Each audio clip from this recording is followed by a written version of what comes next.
আপনারা কি মনে করেন এই দেশ শত্রু থেকে মুক্ত হয়েছে? একটু জোরে বলেন না ভাই। স্বৈরা শাসক খুনি হাসিনা বিদায় হয়েছে, কিন্তু খুনি হাসিনার প্রেতাত্মারা এখনো পর্যন্ত রাষ্ট্রকে অস্থিতিশীল করার জন্য চেষ্টা চালিয়ে যাচ্ছে। একদিক থেকে ভারত থেকে সংবাদ সম্মেলন করে খুনি হাসিনা এই দেশের ডিসেম্বরে ঢোকার জন্য উকি মারছে, অন্য দিক থেকে এই দেশে জুলাই মাসে এসে এই দেশের মুসলমানরা হাজার দলে বিভক্ত হয়ে গেছে। আমি আমার ভাইদেরকে বলি, প্রিয় ভাইরা, বিভক্ত হবেন না। জুলাই আগস্টে যেমন সম্মিলিতভাবে খুনি হাসিনাকে পতন ঘটিয়েছিলেন, ঠিক ওই অপরাধের সাথে অপরাধী খুনি হাসিনা সহ প্রত্যেকটা খুনির বিচার হওয়ার আগ পর্যন্ত, বিচার নিশ্চিত করার আগ পর্যন্ত মুসলমানকে ঐক্যবদ্ধ থাকতেই হবে। রাজি আছেন তো ইনশাআল্লাহ? আল্লাহ কবুল করেন, জোরে করে আমিন। হাত নামান। প্রিয় ভাইদেরকে বলতে চাই, প্রিয় ভাইরা আমার, নিজেদের মধ্যে ইখতিলাফ থাকতে পারে, কিন্তু শ্রদ্ধা যেন নষ্ট না হয়। সূরা হুজরাতের একটা আয়াত আপনাদের সামনে তেলাওয়াত করেছিলাম।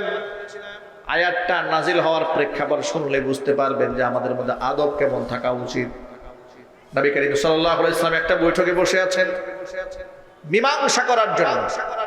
বনু তামিম গোত্রের কে নেতা হবে এই ব্যাপারে রাসূলের কাছে প্রস্তাবনা দেওয়া হলো।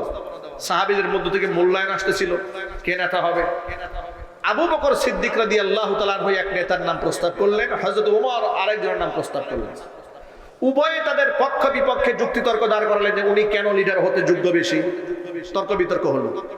এক পর্যায়ে রাসূলের কণ্ঠের আওয়াজের উপরে আবু বকর ওমরের কণ্ঠের আওয়াজ উঁচু হয়ে গেল। এই যে এতটুকু আদবের খেলাফ কাজ হয়েছে, হুজুরের কণ্ঠের আওয়াজের উপরে শাইখাইন আবু বকর ওমর রাদিয়াল্লাহু তাআলা আনহুমা কণ্ঠের আওয়াজ উঁচু হয়েছে। আল্লাহ পাক আয়াত নাযিল করে দিলেন, ইয়া আইয়ুহাল্লাযীনা আমানু, হে ঈমানদারগণ, লা তারফাউ আসওয়াতাকুম ফাওকা সাওতিন নবী, তোমরা তোমাদের কণ্ঠের আওয়াজকে নবীর কণ্ঠের আওয়াজের উপরে উঁচু করো না। ওয়ালা তাজহারু লাহু বিল কাওলি কাজাহরি বাউদিকুম লিবাউদিন, একে অপরের সাথে যেমন চিৎকার দিয়ে শরগোল দিয়ে কথা বলো, আমার নবীর বৈঠকে শরগোল দিয়ে কথা বলো না। যদি এই কাজটা করে ফেলো, আনতাহবাতু আমালুকুম, যদি এতটুকু বিয়াদবি আমার নবীদের সাথে হয়ে যায়, আনতাহবাতু আমালুকুম ওয়া আনতুম লা তাশউরুন, তোমাদের অজান্তেই জিন্দেগীর সব আমল তোমাদের বরবাদ হয়ে যাবে। নবীর শানে এতটুকু বিয়াদবি হলে আমল নষ্ট হয়ে যাবে। আয়াত নাজিল হওয়ার পরে হযরত ওমর এত আস্তে আস্তে রাসূল পাক সাল্লাল্লাহু আলাইহি ওয়াসাল্লামের সামনে কথা বলতেন, মাঝে মাঝে রাসূলকে বলতে হতো, ওমর তোমার কথার আওয়াজ শুনতে পাইনি, তুমি আরেকটু জোরে বলো। এরপর থেকে সাহাবায়ে কেরাম খুব আস্তে কথা বলতেন। আনসারী একজন সাহাবী ছিলেন, নাম ছিল সাবিত ইবনে কায়েস রাদিয়াল্লাহু তাআলা আনহু। স্বভাবজাত কণ্ঠের আওয়াজ একটু মোটা ছিল তার। তিনি নবীজি সাল্লাল্লাহু আলাইহি ওয়াসাল্লামের উপর এই আয়াত নাযিল হওয়ার পরে মসজিদে নামাজে আসাই বন্ধ করে দিলেন, নামাজে আর আসেন না। আল্লাহর নবী তার ব্যাপারে খোঁজ খবর নিলেন, কি ব্যাপার সাবিত ইবনে কায়েসের কি হয়েছে, তাকে নামাজে দেখছি না। সাদ বিন মুআজ দাঁড়ালেন। আমি সাবিত ইবনে কায়েসের বাড়ি চিনি, তবে সে অসুস্থ নয় এটা আমি জানি, কিন্তু কেন নামাজে আসে না সেটা জানতে হবে। রাসূল তাকে পাঠালেন।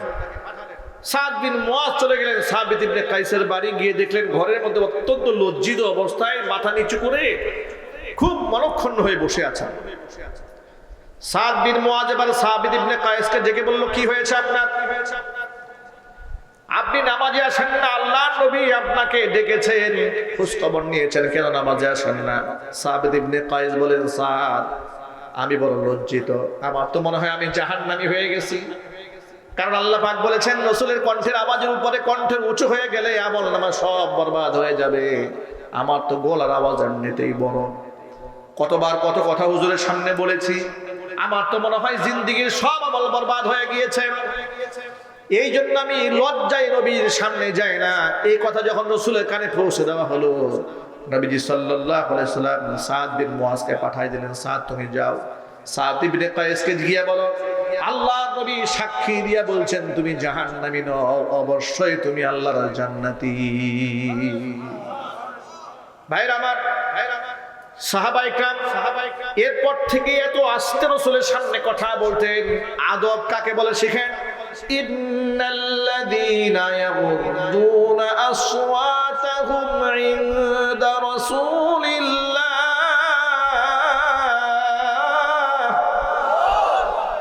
উলাইকাল্লাযীনা ইমতাহানাল্লাহু কুলুবাহুম লিত্তাকওয়া লাহুম মাগফিরাতুন ওয়া আজরুন আযীম।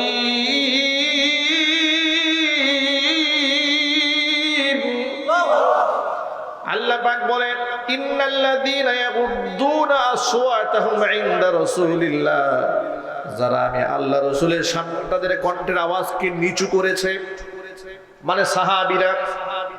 উলাইকাল্লাযীনা ইমতাহানাল্লাহু কুলুবাহুম লিত্তাকওয়া, তাদের অন্তরকে আমি তাকওয়ার মাধ্যমে পরীক্ষা করে নিয়েছি। তারা পরীক্ষায় কৃতকার্য হয়েছে। লাহুম মাগফিরাতু ওয়া আজরুন আযীম, তাদের জন্য আমি আল্লাহর পক্ষ থেকে রয়েছে ক্ষমা এবং মস্ত বড় পুরস্কার। নবীজি সাল্লাল্লাহু আলাইহি ওয়াসাল্লামের সাথে আদব রক্ষা করে চলার কারণে আল্লাহ পাক তাদের জন্য ক্ষমার ঘোষণা দিয়েছেন। এখন আমাদের জীবদ্দশায় রাসূল পাক সাল্লাল্লাহু আলাইহি ওয়াসাল্লামকে আমরা জীবিত অবস্থায় পাইনি। রাসূল দুনিয়া থেকে বিদায় হয়েছেন, কিন্তু রাসূলের সুন্নাহর সাথে আমরা যদি আদব দিয়ে চলতে পারি কিয়ামতের ময়দানে অবশ্যই আমাদের জন্য আল্লাহর পক্ষ থেকে ক্ষমার ঘোষণা থাকবে ইনশাআল্লাহ। এই জন্য রাসূল পাক সাল্লাল্লাহু আলাইহি ওয়াসাল্লামের রেখে যাওয়া প্রত্যেকটা আদর্শকে জীবনের প্রত্যেকটা ক্ষেত্রে আমরা মূল্যায়ন করতে চাই। রাজি আছেন না ভাই? ইনশাআল্লাহ বলে না ইনশাআল্লাহ। আজকের পর থেকে আমরা কোনো সম্মানিত ব্যক্তিকে অসম্মান করব না, বলেন ইনশাআল্লাহ। আমরা ছোটদেরকে স্নেহ করব, বড়দেরকে আমরা সম্মান দেব, আলেম ওলামাদেরকে আমরা কদর করব। আমরা ফেসবুকে, সোশ্যাল মিডিয়াতে, অনলাইনে আমরা হিংসার ছড়াছড়ি করব না, আমরা একতার কথা বলবো। যদি দেখি আমার দিনী ভাইদের মধ্যে কোথাও ঝগড়া লেগেছে, বিবাদ লেগেছে, আগুন জ্বলছে, সুযোগ আছে আমার পানি ঢালার, সুযোগ আছে সেখানে পেট্রোল ঢেলে দেওয়া, আমরা পেট্রোল না ঢেলে সেখানে পানি ঢেলে দেব, যাতে করে মুসলিম সমাজের মধ্যে বিবাদ নিরসন হয়ে যায়। আমরা বলি ইনশাআল্লাহ। মহান আল্লাহ রাব্বুল আলামিন যেন যে কথাগুলো আপনাদের সামনে উপস্থাপন করেছি সবার আগে আল্লাহ তাআলা আমাকে, এরপর আমার ভাইদেরকে, আমার মা বোনদেরকে সকলকে আমল করার তৌফিক দান করুন। আমিন। ওয়া আখিরু দাওয়ানা আনিল হামদুলিল্লাহি রাব্বিল আলামিন। দুরূদ শরীফ পড়ুন। আল্লাহুম্মা সাল্লি আলা মুহাম্মাদ ওয়া আলা আলি মুহাম্মাদ কামা সাল্লাইতা আলা। বড়দের প্রতি আমাদের সম্মান থাকা উচিত, বিশেষ করে সমাজের আলেম সম্প্রদায়ের প্রতি শ্রদ্ধা মহব্বত থাকা উচিত। ফেসবুকে কে কোন জায়গা থেকে কোন আলেমের নামে বদনাম বলেছে তাই বলে গোটা আলেম সম্প্রদায়ের উপরে বদগুমান চালিয়ে দেওয়া, তাদের উপরে কুধারণা রাখা, এটা কোনো প্রকৃত ইমানদারদের কাজ হতে পারে না। ইমানদারেরা আলেম আমাদের প্রতি শ্রদ্ধা করবে, মহব্বত করবে, ভালোবাসবে। দেখুন এই আদব তো আমরা কোরআন থেকে শিখেছি। এই আদব কোথা থেকে শিখেছি? আমরা কোরআন থেকে শিখেছি। আল্লাহ পাক বলছেন ইয়া রাফাইল্লাহুল্লাযীনা আমানু মিনকুম ওয়াল্লাযীনা উতুল ইলমা দারাজাত।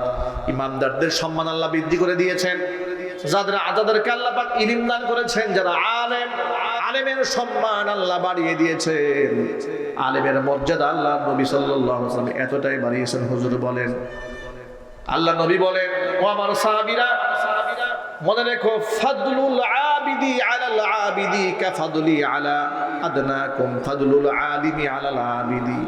একজন আলেমের মর্তবা সাধারণ একজন আবেদের উপরে কতটুকু শোনো। কাফাদলি আলা আদনাকুম, তোমাদের একজন আদনা সাহাবীর উপর আমি নবীর মর্যাদা যেমন, একজন সাধারণ আবেদের তুলনায় একজন আলেমের মর্তবা আল্লাহর কাছে ঠিক তেমন। সুবহানাল্লাহ, জোরে বলেন সুবহানাল্লাহ। আমরা কখনো আলেমদের সাথে আমাদের আদবের খেলাফ কোনো কথা বলবো না, বলেন ইনশাআল্লাহ। আজকে বড় দুঃখ নিয়ে একটা কথা বলি, ফেসবুক, অনলাইন, সোশ্যাল মিডিয়াতে বর্তমানে দেখবেন রাজনৈতিক ইস্যু কেন্দ্রিক কাদা ছোড়াছড়ি শুরু হয়। এমনকি যারা ইসলামিক রাজনীতি করেন, ধর্মীয় রাজনীতি করেন, বাংলাদেশে ইসলামের রাজ দেখতে চান, খেলাফত প্রতিষ্ঠার কথা বলেন, শরীয়ত আইন বাস্তবায়ন করতে চান, আল্লাহর দ্বীন প্রতিষ্ঠা করতে চান, তাদের নেতা কিংবা কর্মীরাও অনেক সময় শয়তানা ধোঁকায় পড়ে ফেসবুকে আলেমদের ব্যাপারে বিশুদ্ধার করা শুরু করে দেয়। বাস্তবতা আছে না নাই? আল্লাহর কাছে তওবা করা উচিত, আমাদের বের হয়ে আসা উচিত। কারণ আমার মুখের দাড়ি শুধুমাত্র এটা প্রমাণ করে না যে আমি রাসূলকে ভালোবাসি। আমার লেখা, আমার বক্তব্য, আমার আচরণ প্রত্যেকটা জায়গার মধ্যে প্রমাণ দিতে হবে মুহাম্মদ সাল্লাল্লাহু আলাইহি ওয়াসাল্লামের সৈনিক। ঠিক কিনা বলেন? আপনাদের জিজ্ঞেস করতে চাই, আল্লাহ রাসূলের সৈনিকেরা গালি দিতে পারে? অনেকে জবাব দেন নাই। আল্লাহ রাসূলের সৈনিকরা গালি দিতে পারে? তাদের মুখে গালি মানায়? তারা উগ্র হতে পারে, হিংস্র হতে পারে, মানুষের সম্মানহানি করতে জানেন? তাহলে যারা এগুলো করছেন, যারা এগুলো করছেন, মসজিদ ইমাম সাহেব, খতিব সাহেব, বক্তা সাহেব সম্মানহানি করছেন, আরেকজন চরিত্র হনন করছেন, তওবা করেন আল্লাহর কাছে। আল্লাহর কাছে তওবা করেন। এই জমিন ইসলামের জন্য উর্বর, কিন্তু আমাদের বিচ্ছিন্নতা, আমাদের ইখতিলাফ, আমাদের মনের দূরত্বের কারণে আজকে বাংলার জমিনে ইসলামের পতাকা উঠছে না। কথা ঠিক না ঠিক চিল্লায় বলেন। আমাদের মনের দূরত্বের কারণে 90 থেকে 92% মুসলিম অধ্যুষিত এই দেশে এখনো পর্যন্ত কালিমার পতাকা উড়ে না কেন? আফগানের মাটিতে উড়লে বাংলার মাটিতে উড়ে না কেন? কারণ আফগানের তালিবানরা দল মত নির্বিশেষে সিয়াসি ঐক্য গঠন করতে সক্ষম হয়েছিলেন বিদায় পৃথিবীর পরাশক্তি আমেরিকাকে নাকানি চুবানি খাইয়ে 20 বছর লড়াই করে নাকে খত দিয়ে দেশ থেকে তারা পালিয়ে যেতে বাধ্য করেছে। আর আমাদের এত উর্বর থাকার পরেও আমরা একটা স্লোগান দিয়ে রাস্তায় নামে লক্ষ মানুষ জমা হয়ে যায়, এরপরেও দিনের একজন সৈনিক আমরা সংসদে দিতে পারি না, দিনের একজন সৈনিককে আমরা মন্ত্রী বানাতে পারি না। কারণ আমাদের নিজেদের মধ্যে হিংসা বিভেদের ঠেলাঠেলিতে মানুষ বিভ্রান্ত হয়ে যায় যে আমরা যাব কোন পথে। ঠিক কিনা জোরে বলেন? আমরা যাব কোন পথে? মানুষেরা দিশেহারা হয়ে যায়। আমার প্রিয় ভাইয়েরা, নিজেদের মধ্যে ভিন্ন মত থাকতে পারে, ভিন্ন মত থাকা দূষণীয় নয়, কিন্তু ভিন্ন মতটা আপনি প্রকাশ করছেন কোন ভাষায়, সেটাই হচ্ছে মূল বিবেচ্য বিষয়। আপনার বলার ঢংটা কি? আপনি হিংস্রতা নিয়ে বললে দূরত্ব তৈরি হবে, বদগুমান করলে দূরত্ব তৈরি হবে। কথা ঠিক না ঠিক জুড়ে বলে? এই জন্য আজকের পর থেকে আমরা আর দূরত্ব করতে চাই না, আমরা একে অপর প্রতি শ্রদ্ধাশীল হতে চাই। বলেন ইনশাআল্লাহ। জুড়ে বলুন না ইনশাআল্লাহ।